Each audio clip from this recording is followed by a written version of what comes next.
Hello, my name is Mar, and today we're gonna do a podcast with two special guests here in Nairobi, in Kenya. And this podcast is gonna be about their organization. They are working with teenage moms and they're helping them with mental health, with giving them new opportunities. So, yeah, this is what we're gonna do today. Welcome on, and I hope you can enjoy it and know more on these amazing projects that are helping so many teenage mothers here in Nairobi. Welcome, Elizabeth and Inmaculate. How are you? We are fine. Thank you. Would you like to introduce yourself? Yes. Okay, so my name is Elizabeth Nduko. I am a volunteer doing teenage mothers empowerment programs in Kibera informal settlement. My name is Immaculate Atieno Diambo. I'm also volunteering in Teenage Mother Project in Kibera, and I'm the founder. Okay, nice. And how did this project started?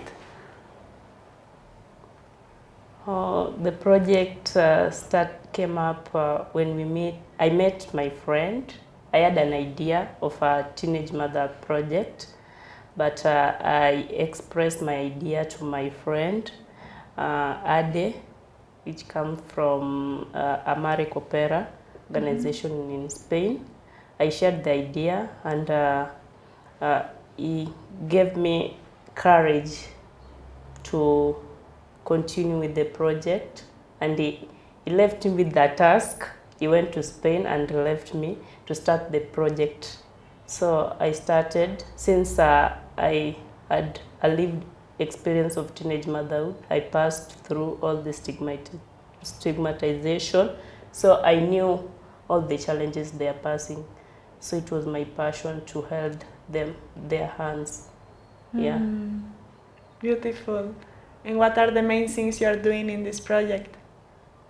So basically what we are doing is we are focusing on their mental health first. So we have a support group that we meet basically every Saturday, and it acts as a safe space for the teenage mothers to come, express themselves, pour their frustrations there. So we listen to each other, and we have some activities that we do to activate ourselves. It's called a somatic experience. So you activate yourself, and at least your mental health is promoted, or it's better at the end of the meeting. Yeah. You could tell maybe from the audience, like, how is life here in Nairobi, and mostly in Kibera, because it's the biggest slum here in East Africa, right? Like, what are these mothers going through? Life in Nairobi, especially in Kibera, is very tough because it's a very congested area with many people, and also the houses are not proper, so they are very close to each other. There is no space, there you can't have your space. And also for Kibera, people are very many, and people are doing many things, so you tend to get into maybe drug addiction are there because there are many people doing different kinds of job. So you can find yourself doing crazy things. So yeah. Because people are struggling not to survive and to get their basic needs met, right? Yeah, and because of the poverty levels also, you find it is hard to afford basic needs, especially for a girl. Even the sanitary towels, you find it is very hard. So sometimes they do what they can, and sometimes it's dangerous. It could be even sex for money to get sanitary towels, and in the end they get pregnant. So the situation there is really very bad. Yeah, and what happens when they get pregnant? How are their families reacting to that? For the family, many of them don't accept them because they feel like there's a burden, another burden is coming, and we are so many, how are we going to help? So they don't accept. some of them do chase them to their boyfriends, and you find their boyfriends rejecting them. So that's creating a mental issue also for the lady. You find her depressed because no one is accepting her parents, since the house is so squeezed. So they are saying that we can't manage you and the kids, so you have to go to the person who got you pregnant. So it's not easy. Some accept, but giving the child the basic needs, what they need, is a challenge to them. They accept, but they can't afford to maintain the teenage mother and the pregnancy. Yeah. Because you are the one who usually goes also to check the houses, of these teenage mothers, and you see the conditions they are in, you see how many people, how is the life in these houses. Life in the houses is a very poor state, because you find some houses, when it rains, there is no sleep there. People have to keep awake, waiting for, squeezing themselves where the water doesn't pour. And also they live in single rooms, so even the space for sleeping, you find they are sleeping. Even you find when a pregnant teenage mother find it difficult to sleep, because they are sleeping, many people even turning for her, and you need space for the pregnancy. You find it difficult for her to even to sleep comfortable. Yeah, even the food, some even go hungry. And as a teenage mother who is pregnant, you need to eat very well for the baby to grow. Yeah, so challenge are food, even the stigmatization from the younger siblings. You find when you want to send someone something, they tell you, I didn't get you pregnant, so don't send me. So you find even the family living is not good for them. Yeah, they're not free. Even they don't find someone to express their feelings, how they feel. Yeah.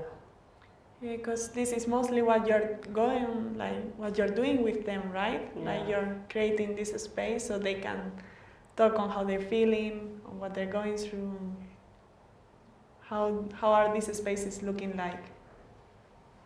I know I've been in them because I went on a Saturday and it was really beautiful. Yeah. So basically, just to give a picture of how we meet, it's usually a circle so that we can all see each other, and we do a round of a check-in on how maybe someone spent the week, and they'll say what was good about the week and what was bad. And in most cases, they'll say nothing was good. Like in their week, they don't see anything good. So they'll talk about these frustrations from parents. The boyfriends, maybe the one who are sent to live with the boyfriends are mistreating them. Some are even being beaten. Others being locked out by the boyfriends at night with the kids. Then even if they have a house and the parent is not able to give them food, it's still a frustration. So they come, pour out all those, they talk about all that. So you find talking about it and having people who are not judgmental to you feels very safe for them. So at the end, they will say they feel better. At least now they feel someone gave them a shoulder to lean on and to listen to their cries. So they feel very safe to, they say all their problems. It's a very safe place. And after that, we don't gossip, we don't talk about it. We just leave it there after encouraging each other. Yeah, that's beautiful because, I saw it that they were all going through the same, some were pregnant, some were bringing their kids, and what were the age, more or less? Ages from, I think, 15 to 24. Okay. Yeah, and they find like this space where you also have been through that, and you know what they're going through. So they find it comfortable, since they find someone who has gone through what they are passing. So it's easy for them to express even themselves, because they know you'll understand them because you have been in the same situation. Yeah, because the stigma is really hard yes, on these girls Yeah. in here, right? You told me that it's like the families, they say like, okay, their life is wasted forever. They cannot study anymore. They cannot do nothing for themselves. Yeah, they think that you have wasted all your life. You have nothing more. They don't look ahead of the future. What is after getting pregnant? What can we do to even encourage the teenage mother to continue with the life? So it's very difficult for them. So you find someone getting pregnant, just there, he doesn't know what to do. She doesn't even know her talents. Yeah, she doesn't even know. She tell you, me, I don't know anything I want to do. Yeah, and I don't want to do anything since no one believes in me and no one believes in what I can do. Yeah, so their self-esteem is like really low. Really low. Really low. And you're helping them also like with more opportunities to keep on studying or to find work, right? Yeah, because we look at it this way. Like both of us were teenage mothers. I got my son when I was in the 4th year at university, and I know if you support a teenage mother, that is not the end of life. Because I had a family that really supported me, they loved me, they didn't judge me. And you find there are also other people outside, my friends, some of them judged me. I lost some friends, like they don't want to be associated with me. But you see, when you have the support that you need, I had my family and I was able to complete university very well. And I really believe if you view a teenage mother that way, that is not the end of life. You can she can be supported, and she'll be able to bring up the kid and also chase her goals, finish school. Because most of them in our programs, they left school. They stopped school at the point when they got pregnant. But if you give them a second chance, they are able to rewrite their story and they are able to become whatever they want. Like it is not, I usually say when a teenage mother gives birth, they give birth to a baby, not the brain. So they remain with the brain. So if they are supported, they will continue with life, right? They will continue with life and they can be whatever they want in life. Yeah. Beautiful. Yeah, and they see this example, no? Like, okay, we've been through that and we know it's possible and you don't need to worry. Yeah. How is the medical support they go through pregnancies here in Kibera?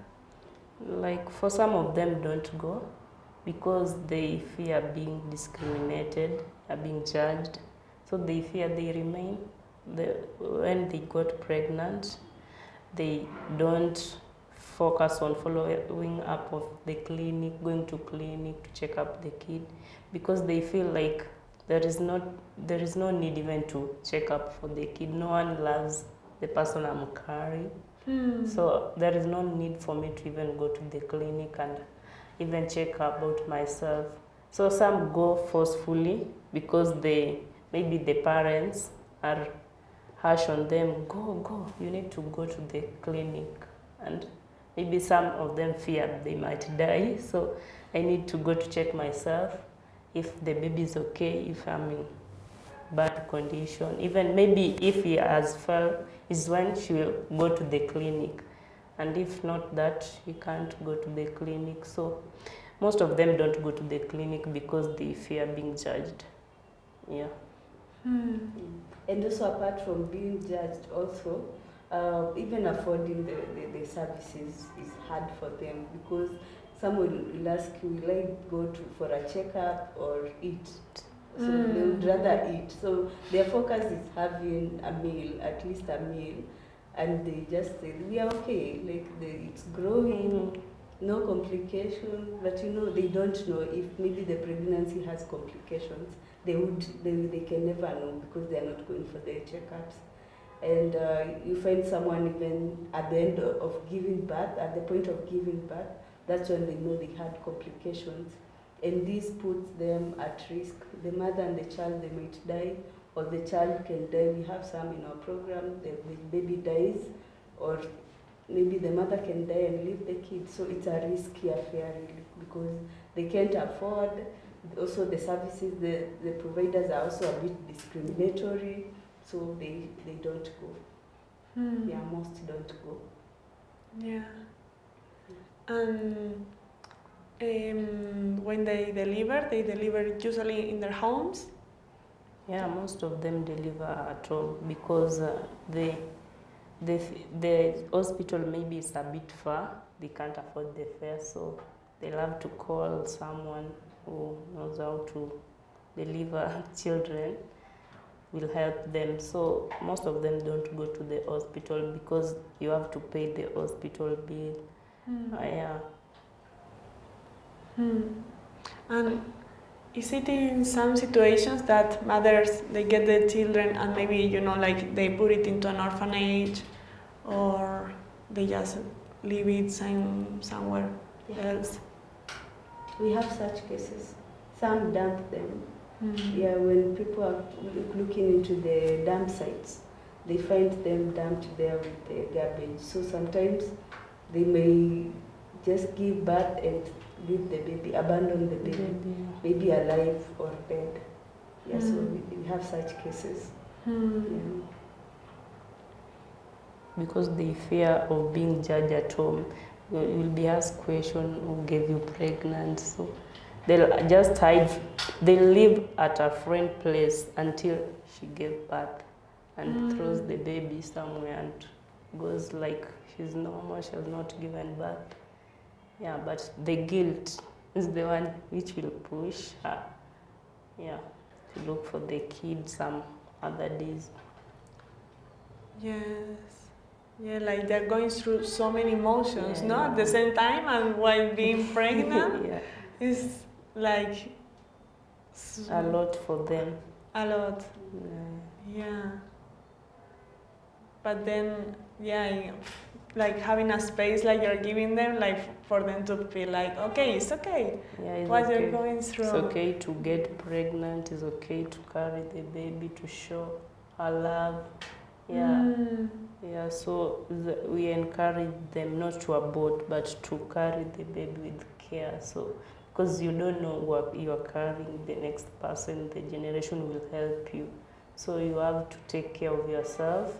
You have to accept that you have gotten pregnant. Maybe if your boyfriend has left you, you have to accept, yes, she has left me, but I need to focus on my kid now, and her future is future. What are the main changes you're seeing in these mothers, when they are joining these spaces? When we started, you'd find there are some who are very pulled to themselves. They were not talking at all. You find it's like someone is afraid of speaking even in front of people. She is not very secure with saying her problems. But now we find they are very free. Even when we visited, I think you saw, they were very free. They don't hold up. When you ask them about what was bad about your week, they will say it as it is. But when we were starting, it was not like that. You'd find someone shying. I'll find someone to tell the problem.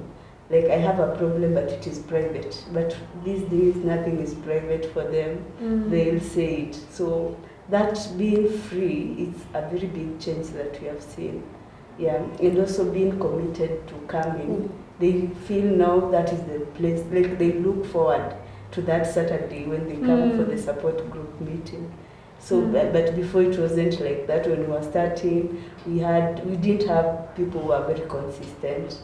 We find new people each time. We have new people, but now they see the importance of the group and what it is doing to them. So I feel that is a very big change that we have achieved. Yeah, even some of them tells you that now I feel free when I come there. I find myself place. Here at home, my mom abuses me anytime, but when I'm there, I feel like I'm somewhere I own. So it's so amazing hearing them saying that they find a safe place where they can talk their issue, and learn from others, and seeing even their colleagues. So seeing their colleagues, there are other teenage mother who they are like them, so they feel very comfortable. So nice. Yeah, I saw them dancing so much. You usually put the music, and it was such a joyful space. When they all started dancing, enjoying the music, and sharing with each other. We did some activities, for them to get some connection, with each other and to move, and they are really lovely. Initially, it wasn't like that. When we played the music, some would be seated. We are dancing and some are just seated. And you can't force. We understood where we are coming from, so we couldn't force them. But with time, we observed. They're even looking forward. Do you have a speaker? Let's put the music. And they are suggesting the music. They were like, play this, play this. They know it now. Yes, and what are, the main difficulties you're going through these days, with creating these groups? The main difficulty, I think, is the space, because we are moving each and every now and then. So we need a permanent place where they can feel like this is a home. We can come and find them there at any time, because we keep on moving, looking for a better space. So that's the main challenge we are facing right now. You find we are just partnering with organizations to give us space. And with time, they are giving us for free. We are not hiring, because for now we don't have funds. So with time, they also get tired, or they are doing something, so we can't hold our meeting there. We have to look for another space. So every time we are shifting, sometimes we do it outside. And you find that with the noise, you remember even when you came, it was very noisy, so they can't concentrate. So if I'm getting a space that is really cool for them, that is very safe, no noise, no interference, no people coming to check what you are doing there, is a priority for us. And we also give them tea and snacks. Actually, that is something that also encourages them to come, because mostly for them, they don't have all the meals a day. So if maybe someone had breakfast, they are not taking lunch, and maybe the next meal they are having is supper. So when they know they are coming and getting some tea and snack, that's really something that pulls them. But we don't use it to pull them. We use it as, it helps also activate the group, because if someone is hungry, they will not listen. They have a bigger problem than sharing. So we give them the tea and snack. But now the problem is that it's not very nutritious, especially for a mother who is breastfeeding and who is expectant, because it's tea without milk. It's just like that. And then the snack is we call them mandazi. So it's something baked. It's like a cookie kind of. A cookie. So you find that is not really nutritious for them. So we also have a need to give them something that is more nutritious. Maybe we balance maybe tea with milk, and for the kid also to get milk, because the kid are also taking that tea without milk and the cookie. So we really have a need to give, we wish to give them a balanced diet, a fruit with a protein, something that helps their body, really, not just to fill the stomach, but also to help their body. Also, I can say, we also need to provide sanitary towels. It's so difficult, because some of them approach you and say, I don't have this, can you help me? So like you don't have funds, you don't know what to do. You have sometimes to go into your pocket and give at least, go and get at least one. And they are all they need it. So you can't provide for one person. So yeah, that's also a challenge for us. If we can find maybe pads for them, it will be really okay. Yeah, I've seen also like instead of the plastic pads, there are like textile ones that you can reuse them. You can wash. Yeah, that would be really cool. Yeah, if the they could- reusable ones. Yeah, Really good. yeah. Also in the space when we were there, I remember we were having like it was a room for a children's school, right? Yeah, So, so we were like sitting all in this super small, chairs, no? Yeah. Like this. Yeah. It's a classroom, so Yeah. the seats are the size of the kids. Yeah. And there also need for a plastic chair or a comfortable chair for them to sit, because even if we get a room, we need somewhere which they can sit comfortable with their kids. Instead of those who they squeeze themselves, even someone doesn't feel comfortable. You can't sit for long. Yeah, so that's a challenge. Yeah, even providing for diapers. Yeah. Wow. So yeah, for the kids, because some left them with they left the kids with diaper for a longer period, so you get rashes. The baby has the rashes, so also that's also a problem for us. Yes. And even good clothing, some of them come with ragged clothes, so you look, say, what? How can I help this? So the clothes also for the kids and also for them, yeah, to get Even the good. expectant ones, the ones who are now pregnant.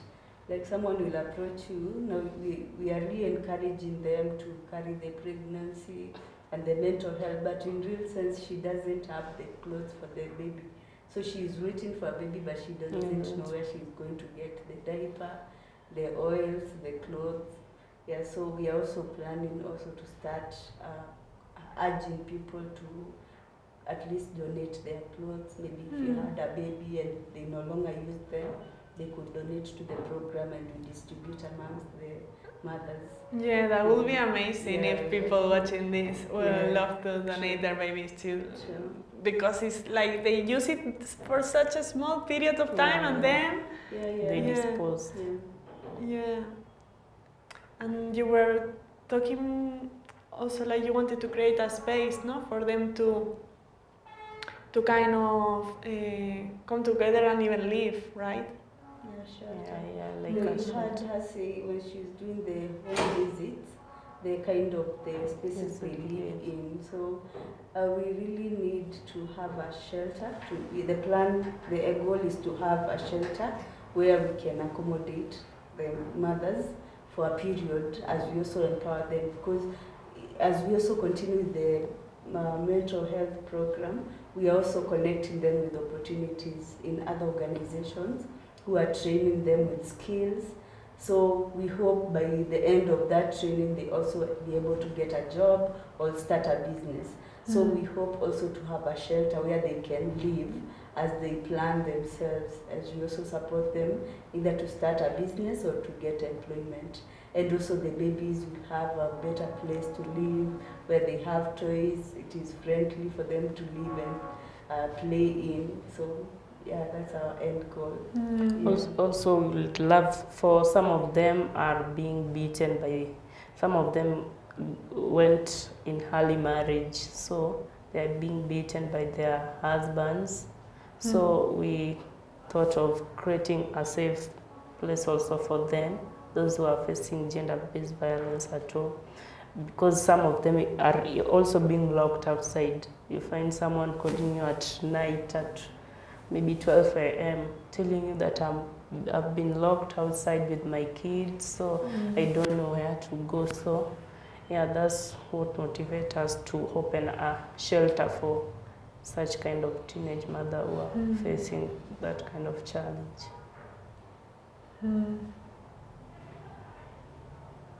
So good. Yeah. Yeah, let's start putting the seeds for that to happen.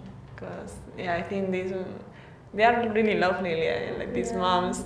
They were telling me like, their business ideas and, and yeah, like they just need a bit of push, no, for them to trust in their capacities, no, to have a space that allows them to explore who they are and what they want to do. True. And then they have amazing examples like you. Like why did you start it with this? No, what was the main push? For me, the main push was how I lived, because I got pregnant while I was in Form 2, still high school. I was like, when I got pregnant, my mom rejected me, told me that I don't want you, go back to whoever got you pregnant. So I was like, oh, my own mom can reject me. So I felt like, what am I living for? Even I went to my boyfriend, he rejected the pregnancy, so it was like kind of worse. So it really touched me. I say that when I have something, I'll have to help those people who are facing something like what I faced, because I also faced stigmatization. There are people calling you names in the community. I also, at school, what motivated me most, I went back to school to encourage the teenage mother that it is not possible. It is not the end of life when you have given birth, because I saw that many people didn't go back to school. But I say, I want to go to school just to encourage this young mother. It is not the end. So I went back and finished up to high school, because I left. I stayed for 2 years taking care of my kid.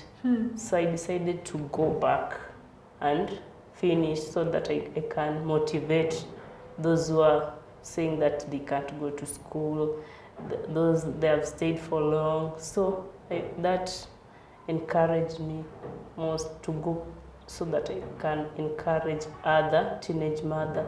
Also, what encouraged me is what, like, I was rejected by my mother.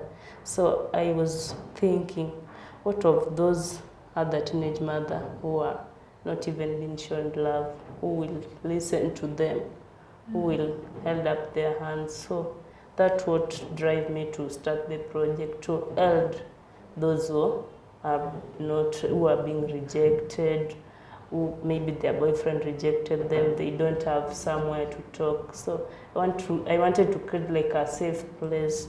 Yeah, they can. I even said to myself, they can even come and talk to me, because I faced those things while I was there. So I wanted like to listen from them and encourage them that is not the end.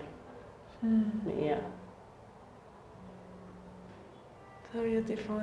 Yeah, you're really brave, and like your example is giving them like so much power not to see it in real time. They like seeing what, like, when they see me, they see like I've lived what they are passing through. So it is very easy for them even to express themselves to you, because at first, when I introduced the project, I have to tell them my story so that they can gain trust and say, oh, you have passed through this, so you are the best person we can share with. So yeah. So nice. And what is the mental or emotional part of it that you're also like really being attracted to help them with? The emotional part is like, I have a kid. Yeah, I also have a kid that I gave birth when I was young. So seeing my kid and also seeing their kid. So I wanted like, when I'm seeing my kid, I'm remembering there are also other teenage mothers out there who also need some empowerment, also to show love to their kids. Yeah, not to neglect them because they got pregnant while they were still young. So I wanted to like inspire them, like when I see my kid and see their others, so it's like it be a motivation for them, like you can still love your kid, your kid can still grow up. Even if you got pregnant while you are still young, you can still show love and take care of her. Yeah. That's so nice. And how is this Amare Coopera, no? Because Amare Coopera is an organization that is teaching people in different associations here in Kenya, no? Like how to use somatic trauma therapy to integrate that into the people they are working with, no? Yeah. And how is this somatic trauma therapy helping you deal with the cases you're having? So we are going through the training, and through it we are able to understand some of the problems that we ourselves went through, and also the teenage mothers are going through. So we are learning things about attachments, trauma, and how to identify it, and also how to heal yourself and also be able to heal other people. So mostly like people know if you have a mental health problem, you have to go to the hospital. But some don't need to go, you don't have to go to the hospital to heal them. Some can just be healed through some experiences, maybe dealing with triggers, helping someone detach from what hurt them. Some still have those traumas, and they were hurt by their parents, by the fathers of their kids, by their friends, by the schools that rejected them and told them, if you are pregnant, you can't be in our school. So they still have those injuries, they are injured hearts. So if you help them come to terms with that this happened, and you can heal from it, like detach from it. So that helps them also overcome the traumas and the symptoms that they have. So we are really learning to first heal ourselves and be able to heal the teenage mothers. It's a really good session because it's a healing process. You are also learning how to handle some things, like you find yourself, you can't even, like trauma, you didn't know you have a trauma, so it's making you easier to know, like a teenage mother has this, you can handle her like this, or like even attachment from the kids. You find someone beating her kids because of a maybe silly, it's maybe the kid poured the egg, so it's like beating her very hard. So we tell them that you don't pour it on your kid. You have to rectify her with love. You have to show her that you have done this. This is not the right thing. But for them, they don't know because they haven't had that session.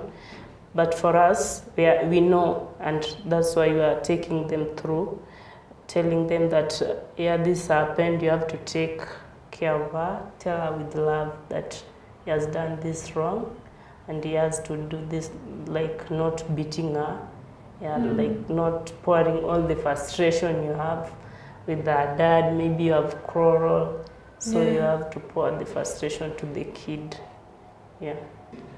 Okay. Because like this, you are cutting the cycle, no, of being traumatized and traumatizing others, and Because some are being raised by traumatized parents who are raised by traumatized parents. So we try to tell them, be the transition. You are traumatized because your parent was traumatized. So also forgive. Just try to forgive your parent, because some still don't even talk to their parents. So you find they can't even get the legal documents because they are with the parents and they are not talking. So we are trying to help them to also forgive their parents and come to at least in good terms with the parents. Understand it was not their fault. They were struggling. They were traumatized. So now that you are raised by a traumatized parent, now that you know better, be the transition. Don't take it to the kid, because you take it to the kid is also going to take to their kids, and it's going to be a whole generation of traumatized and bitter people. So we try to tell them to be the transition, and we are helping them with the skills that we are gaining from the training through Amare Coopera. Even on us, when we share, and because it's like now they are giving us their problems, so we also get disturbed by that emotionally. We get disturbed because we are even imagining they are going through all this, and we don't have the resources to help them. So it also disturbs us. So also as we learn, we're also using the trainings to heal ourselves. Yeah. Yeah, I totally believe that we all need some support, no? Like, even if you're supporting others, you also need a space for when others are supporting you as well and are going through what you're going. Yeah. Yeah, I'm so happy to get to know your story, and to see how many girls are you having these days? 15. 15. Yeah. Yeah, how you're helping Much this. more coming. Yeah. Yeah, you're also doing sessions when you're like, you say, giving awareness, no, on sexuality, because do they have this kind of awareness here? Yeah, it's like there is another lady who incorporate with her to teach them on sexual reproductive health, like how to use the family planning, how to use like condoms, not to get pregnant, because we don't encourage getting pregnant. We want to reduce the pregnancy and seeing them taking care of the babies that they have already given birth. So we offer that sexual reproductive education. Yeah. So what are the things that you will be excited, no, if maybe someone sees this video, like what are the things that you will, will like them to know, to be in service, no, of your project? How could they help you? The help we would like first is to get a space where we can meet, a good space that is enough with good chairs where they can call like a home. They can come anytime, and it will be very safe for them, so that they are used to the same meeting place instead of now changing to whatever is available. So that would be a good help that would like someone to help us. And also getting balanced, at least balanced tea and snack for the teenage mothers during the meeting sessions. Yeah, or even a meal, no? Like that would be amazing. A proper meal. Also, would love to, like, for me, I would love to get the safe house for them, because those who are being beaten, I think like it can get worse. You can get even someone die in the marriage. So it's like I wish for them to get a safe place where they can get peace of mind, and they feel safe with their kids, even growing in an environment which is safe for them. Yeah, and they get to have the resources they need, not like all these diapers or clothes or all these. And also to help them, like for the help to be sustainable, they also need to learn the skills. Either for some who wants to go back to school, because some left at high school, they would like to go back and complete high school, go to college. Others completed high school, they would like to go to college. Others who don't want to go to such schools, but they want to learn skills. So right now, they are through the partnerships with other organizations, they are learning skills like catering, dressmaking, beauty and therapy, such things. So we'd also wish to get support, because for now we are working with whatever is available. Like if an organization has a space, that's when they give it to us. So it is not promised. We just we tell them, wait, we are trying to get the spaces, the slots for you. But if they are not available, they are not available. So we'd also, if someone could help us to also be able to give these skills to them, it would be very good, because you are helping the mother to be able to take care of the kid in the long run, not in the short run. So that will be a very good help for them also. Yeah. And how do you see these mothers and these kids know if they get these needs fulfilled? How do you see them in the future? For me, I can say, see, maybe more independent. Like I want them to be independent and able to bring up good moral kids with healthy mindset and good mental health. So I wish for them to be just having things they do on their own, without maybe depending on a man to give them, you have to give me this so that I can sustain myself. And also empowered, not a reduction of teenage pregnancy, they have the knowledge. Yeah, you have to use this if you want to avoid pregnancy. So empowered community. Yeah. And a happy community. Happy, they are not happy right now. If you ask someone, how was your week, what was good about it, nothing was good about it. It was all bad. So I really look forward to the day when they'll be genuinely happy, and their days will be happy ones together with their kids. And it will prove to the community that if you give these people a second chance, they can really be people. They can be resourceful people in the community. Yeah, so it will be a very happy community. Wow.